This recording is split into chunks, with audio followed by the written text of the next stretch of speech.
الحمد لله رب العالمين أشهد أن لا إله إلا الله وحده لا شريك له ولي الصالحين وأشهد أن سيدنا ونبينا محمدا عبده ورسوله الصادق الأمين اللهم صل وسلم وبارك على سيدنا محمد وعلى آله وصحبه ومن تبعهم بإحسان إلى يوم الدين. سبحانك لا علم لنا إلا ما علمتنا إنك أنت العليم الحكيم. Bapak Ibu jamaah sekalian dimuliakan Allah Subhanahu wa taala. Alhamdulillah wa syukrillah. Saya tidak bisa membayangkan 12 tahun sudah berlalu. Saya masih ingat pertama kali belum bisa sama sekali bahasa Indonesia tahun 2008. Cuma saya ingat satu kalimat, bagus. Jadi orang bicara sama saya, cuma saya jawab bagus. Sudah makan? Bagus. Mau kemana? Bagus. Jadi saya artikan semua bagus. Dan selalu saya berdoa, ya Allah tolong bantulah saya, supaya bisa bahasa Indonesia yang bisa difahami. Kira-kira Bapak Ibu faham gak sekarang? Berarti doa saya sudah kabul. Karena itu doa saya tidak pernah belajar sekolah Indonesia atau kursus bahasa Indonesia atau dari kamus, nah. Cuman hanya bergaul, duduk, dengar, sering saya dengar, alhamdulillah bisa hafal. Ketika ucapkannya mungkin belum begitu pas, orang-orang ketawa-ketawain dulu, tidak apa-apa. Saya bilang diketawain, dia bodohin, tidak apa-apa. Yang penting saya bisa sampaikan yang bermanfaat. Alhamdulillah berjalan waktu sedikit demi sedikit, bisa mendapatkan. Bahkan saya dapat kejutan. Saya menemukan saudara keluarga saya di Indonesia. Dulu ibu saya dan ayah tidak pernah cerita. Tapi saya ketika sudah berada di sini, baru saya menemukan saudara keluarga. Ternyata kakek saya dan ayah kakek saya, dua-duanya kelahiran Lombok. Bahkan ayah kakek saya dibunuh sama penjajah Belanda dan dia punya makam besar di Ampenan, di Lombok, dan dia mampu mempersatukan orang Sasak di Lombok untuk melawan penjajah Belanda. Makanya ketika saya bertemu Presiden Jokowi, saya sampaikan saya sebenarnya cucu pahlawan tapi belum terdaftar. Dan subhanallah tidak membayangkan begitu saya ke Indonesia bisa menemukan sejarah keluarga. Bahkan saya punya keluarga besar di Lombok, di Cirebon, di Surabaya. Salah satu kakek saya nikah sama orang Bumi Ayu di Jawa Tengah. Kemudian bertemu dengan keluarganya juga di Cirebon. Ada juga di Bali, kemudian di Jakarta. Barangkali di Cimahi besok-besok ketemu ada orang yang bunga keluarga. Jadi subhanallah begitu dunia ini kecil. Kita bisa terus bertemu dengan keluarga dan kita terus bisa melanjutkan perjuangan. Dan saya harap mari kita sama-sama memperjuangkan yang terbaik untuk negeri kita Indonesia. Karena mohon maaf, yang kita besok bawa pulang ada dua hal. Ketika kita mati, yang kita bisa bawa hanya amal saleh. Yang kedua, ketika kita mati, yang tersisa di dalam dunia ini hanya nama baik kita. Tidak ada yang lain. Ketika tersebut nama kita, semua orang mau mendoakan. Semoga Allah ampuni, ya Allah. Luar biasa perjuangan orang itu. Luar biasa dia memberi yang terbaik. Orang politisi, orang ekonomi, orang siapapun, dimanapun posisimu. Tolong beri yang terbaik. Karena itulah yang akan mengharumi namamu ketika kita sudah besok meninggal dunia. Dan di alam kubur, yang masuk sama kita adalah amal saleh. Disambil kita beribadah. Dan selalu saya berkata, tolong kerja keras untuk duniamu dan kerja keras untuk akhiratmu. Jangan hanya akhirat tapi lupa dunia. Dunia harus maju, harus berhadapan, harus bisa menjadi terang, menerang yang bisa membangun Indonesia. Dan bisa menjadikan Indonesia negara terhormat. Bisa menjadikan Indonesia negara yang diperhatikan oleh dunia. Karena kemajuannya, kebersatuannya. Dan alhamdulillah kita diberikan banyak anugerah dari Allah Subhanahu Wa Taala. Dari hasil bumi, dari hasil tanam-tanaman, dari hasil luar biasa. saya selalu berkata, wallahi negeri Arab kalah sama negeri Indonesia dengan sumber alamnya dan kekayaannya. Kalau dikumpulkan seluruh negara Arab, masih lebih kaya Indonesia. Mungkin karena kita tidak merasa kekayaan itu, mungkin karena belum bersyukurlah. Kekurangan syukur kita dan salah gunakan nikmat itu akhirnya tidak terasa. Padahal kekayaan yang Allah anugerahkan untuk negeri kita Indonesia luar biasa.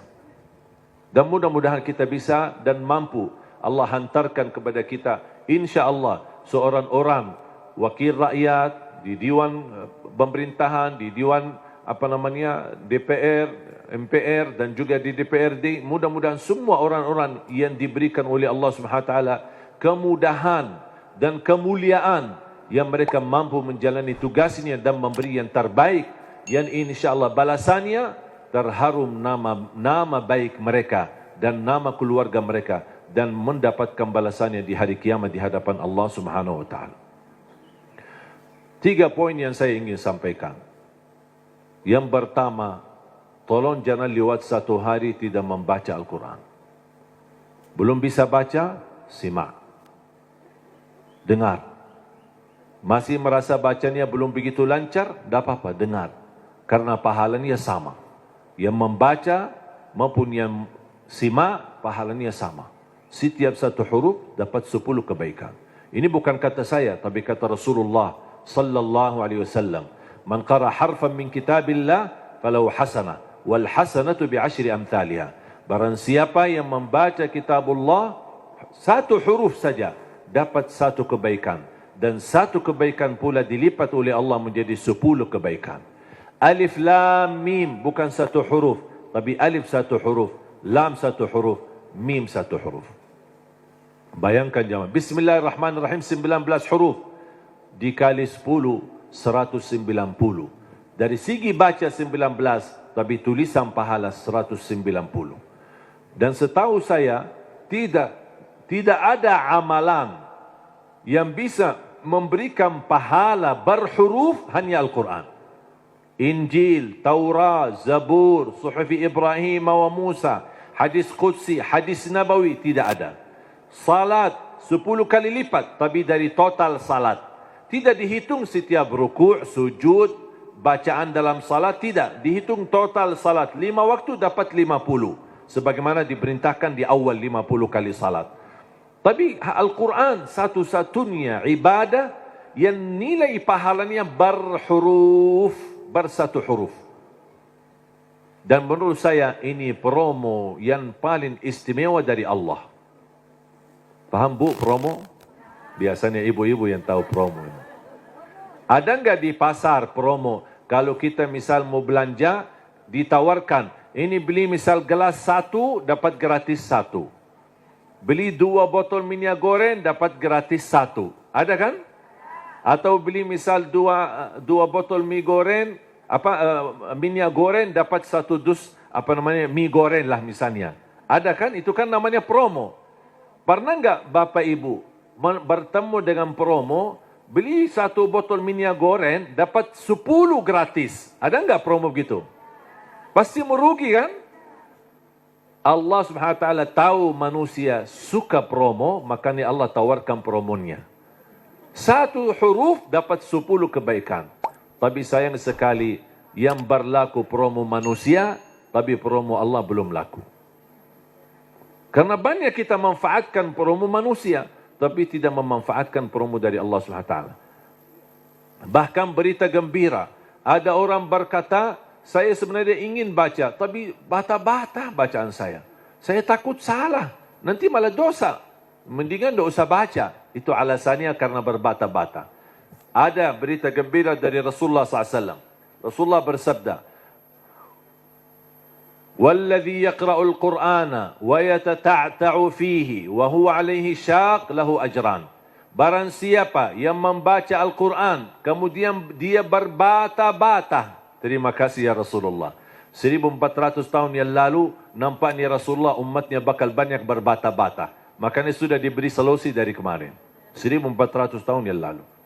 Barang siapa yang membaca Al-Quran, kemudian dia berbata-bata sambil berat, susah, sulit untuk membaca Al-Quran, tapi tetap dia mempertahankan dan terus dia melanjutkan sesuai kemampuannya, kata Rasulullah, falahu ajran, akan Allah berikan 2 kali pahala. Selain setiap satu huruf 10 kali lipat, dia dapat 2 kali pahala. Satu, karena dia mau membaca Al-Quran.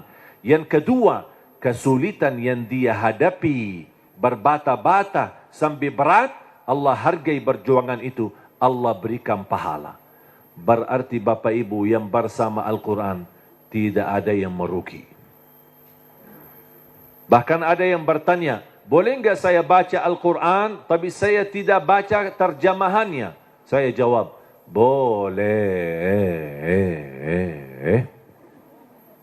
Ada orang tanya lagi, boleh enggak saya baca Al-Quran sampai khatam, tapi mohon maaf, saya tidak faham sama sekali? Saya jawab, boleh. Kenapa? Karena target baca Al-Quran kita ada 4. Ada 4 target. Pertama, baca walaupun tidak faham. Tetap dapat setiap satu huruf 10 kebaikan. Itu namanya standar. Walaupun tidak faham sama sekali. Karena Rasul menjanjikan pahala setiap satu huruf 10 kebaikan tidak dikaitkan dengan faham. Target kedua, baca dan faham. Berarti ada upaya untuk memahaminya. Itu lagi lebih besar lagi pahalanya. Yang ketiga, baca, faham dan menhayati. Lebih lagi dahsyat pahalanya. Ada lagi yang keempat, baca, faham, hayati dan menamalkan. Kalau tidak bisa semuanya, jangan tinggalkan semuanya. Jangan gara-gara tidak bisa menamalkan malah tinggalkan baca. Tidak bisa faham malah tinggalkan baca. Tidak bisa menhayati malah tinggalkan baca. Standar baca. Tetap mendapatkan setiap satu huruf 10 kebaikan. Jelas? Yang kedua, usahakan jangan tinggalkan ayat kursi setiap habis salat. Semua hafal ayat kursi kan? Sering dibacakan habis salat? Atau kadang-kadang tertinggal? Selalu. Ibu-ibu bilang selalu. Pahalanya apa? Pahalanya apa? Kemarin saya tanya sama ibu-ibu, selalu terus pahalanya enggak?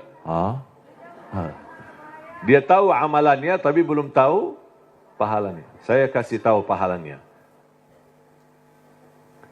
Qala Rasulullah sallallahu alaihi wasallam di hadis yang sahih, man qara'a ayatal kursi dubura kulli salatin laisa bainahu wa bainal jannati illa an yamut. Barang siapa yang membaca ayat kursi setiap habis salat, dijamin masuk surga, tidak ada sesuatu yang mampu menghalanginya. Allahu Akbar. Tak ada sesuatu yang mampu menghalanginya, jaminan masuk surga. Cuma baca satu. Saya ketika baca hadis yang sahih ini, saya berfikir, ya Allah, ini satu ayat aja jaminan masuk surga. Gimana 30 juz Al-Quran? Ini baru satu ayat. Gimana kalau orang rutin baca sampai khatam Al-Quran? Selain ayat kursi setiap habis salat, tolong usahakan tutupi harimu dengan baca surat Al-Mulk. Habis beraktivitas, sudah selesai kegiatan, sudah siap-siap mau tidur, tolong sempatkan.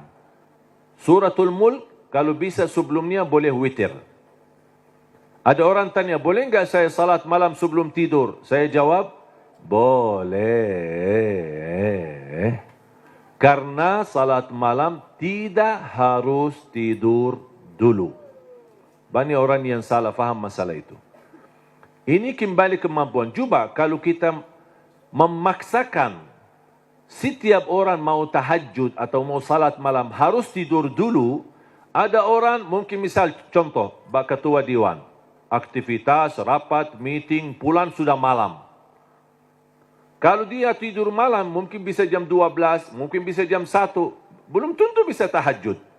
Ketiduran, udah baru dapat 3 jam, maksimal 4 jam sudah subuh. Jadi fisik manusia kan punya kemampuan, punya batas. Makanya selalu saya berkata, Kalau ada bapa ibu yang biasa tahajud, tidur baru tahajud, tak apa-apa teruskan. Tapi kalau masih belum terbiasa, tolong amankan walaupun 2 rakaat.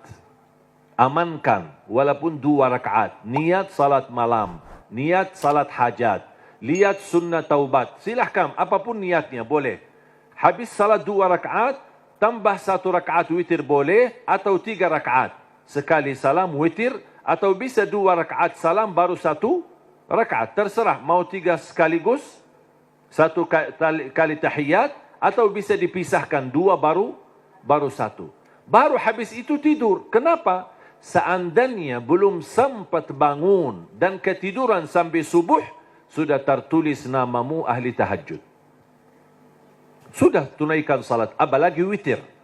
Minimal, saya selalu tekankan, minimal jaga witir. Dan mohon maaf, ini bukan wasiat saya, tapi Rasulullah. Tidak ada yang dari saya.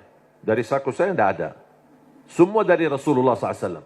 Apa kata Rasulullah kepada Abu Hurairah? Abu Hurairah berkata, Rasulullah menwasiat, awsani khalili wa an utira qabla an anam. Rasulullah menwasiatkan aku jaga witir sebelum tidur, kata Rasulullah kepada Abu Hurairah. Bahkan Umar bin Khattab ketika ditanya, kenapa suka witir sebelum tidur? Kata beliau, saya takut tidur dan meninggal dunia dalam keadaan tidur belum witir. Makanya amankan witirmu. Inna Allah witir, yuhibbul witir, fa'autiru. Allah maha witir, Allah cinta witir. Jagalah witir. Dan salah satu sunnah yang Rasul tidak pernah tinggalkan adalah sunnah witir. Tidak pernah tinggalkan, sehat, sakit, musafir, dimanapun berada. Selalu jaga witir. Dan sunnah yang kedua, sunnah subuh. Sesudah azan, sebelum salat wajib, ada sunnahnya. Bahkan di menurut mazhab Abi Hanifah, sunnah subuh itu dianggap wajib. Selain Abu Hanifah dianggap sunnah. Memang dia sunnah, tetapi hampir sunnah, tapi martabatnya seperti martabat wajib. Karena sunnah subuh, pahalanya lebih besar daripada dunia dan seisinya. Saya berkata, subhanallah, ini baru pahala sunnahnya. Kira-kira gimana yang wajibnya salat subuh? Habis sudah laksanakan witir, mau tidur, tolong bacakan suratul mulk. Belum lancar bacaanmu, setelkan. Dari HP boleh, atau CD murattal, suratul mulk, atau dari YouTube. Sudah alhamdulillah puluhan bahkan ratusan ribu murattal. Tinggal milih apa yang kita suka. Sambil kita di tempat tidur, berbaring, kita bisa dengar suratul mulk. Kenapa disuruh baca suratul mulk? Apalagi di ujung aktivitas kita. Seandainya malam itu meninggal dunia, sudah dapat jaminan selamat dari siksa kubur.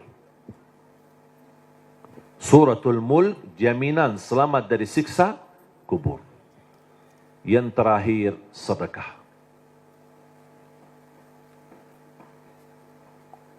Yang pertama, jangan lewat 1 hari tidak baca Quran. Yang kedua, ayat kursi setiap habis salat, termasuk jaga suratul mulk. Kalau bisa sebelumnya jaga witir. Terus sekarang yang ketiga, sedekah. Terutama sedekah subuh. Terutama sedekah subuh. Saya sudah sering membahas dahsyat sedekah subuh.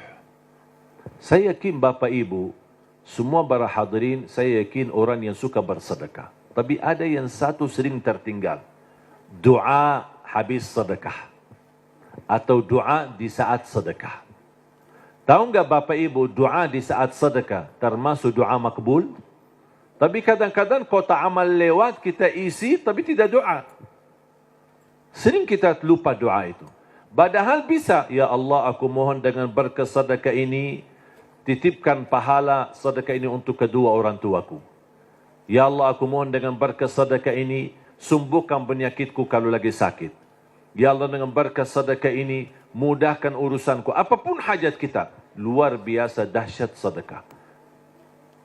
Termasuk sedekah subuh. Dan saya sudah buat ada tausiah, ceramah. Mungkin Bapak Ibu nanti habis acara berkenan, bisa lihat di channel YouTube kami, namanya Dahsyat Sedekah Subuh. Saya sudah bahas satu tausiah, khusus hanya membahas keutamaan dan manfaat daripada sedekah subuh. Dan sedekah setiap waktu dan setiap saat ada manfaatnya. Tapi lebih istimewa di waktu subuh, itu lebih dahsyat. Bisa Bapak Ibu, saya tidak akan bongkar apa isinya dan apa rahasianya. Bisa Bapak Ibu nanti lihat di YouTube. Sedekah menjaminkan husnul khatimah. Sedekah menjaminkan selamat dari kematian kecelakaan. Sedekah menjaminkan selamat dari kematian kebakaran. Sedekah menjaminkan selamat dari kematian mendadak. Sedekah menjaminkan selamat dari su'ul khatimah. Sedekah menjaminkan kesembuhan penyakit. Sedekah menjaminkan memadamkan kemurkaan Allah. Dan sedekah menjaminkan ampunan dosa. Sedekah menjaminkan terkabul doa. Makanya ketika bersedekah jangan lupa berdoa. Apalagi di saat sedekah subuh. Dan cukup ketika bersedekah sebut satu hajat. Jangan habis salat subuh mu isi sedekahnya koin tapi doanya sampai terbit matahari. Malu sama Allah, ku kelamaan. Kata malaikat, apaan? Ku doanya panjang banget. Padahal sedekahnya baru koin aja. Tolong disesuaikan. Satu kali sedekah, satu kali hajat. Dan selalu dalam kebaikanmu, sisakan dalam doamu, jangan lupa doa untuk orang tua. Saya sudah belajar, apapun yang saya amalkan, apapun amalannya, di ujung saya amalkan itu, saya selalu berdoa, ya Allah aku mohon titipkan pahala amalan ini untuk kedua orang tua. Saya selesai tausiah, pas pulang, ya Allah aku mohon titipkan pahala tausiah ini untuk kedua orang tua. Habis ngaji, ya Allah aku mohon titipkan pahala ngaji saya untuk kedua orang tuaku. Habis salat, ya Allah aku mohon titipkan pahala salatku untuk... Apapun amalannya, apapun, saya sudah belajar menjadi salah satu upaya berbakti baik sama orang tuanya. Karena berbakti baik sama orang tuanya, walaupun mereka sudah meninggal atau di posisi yang jauh, tidak bisa bertemu setiap waktu dan setiap saat, melalui doa, insya Allah terhitung sebagai berbakti baik. Ada seorang bertanya, kalau orang tua saya sudah tidak ada atau sudah meninggal, gimana? Apakah saya masih punya kesempatan berbakti baik? Saya menjawab, masih punya kesempatan. Ada dua amalan, sedekah dan doa, bisa menjadi bermanfaat untuk orang tua kita. Dan semoga kita bisa bersama-sama, kita selalu niatkan dan doa untuk orang tua. Mudah-mudahan kekurangan kita di masa mereka berada, mungkin kita sebagai anak, namanya anak muda, di masa dulu, mungkin banyak membuat orang tua sakit hati, menyakiti perasaan mereka.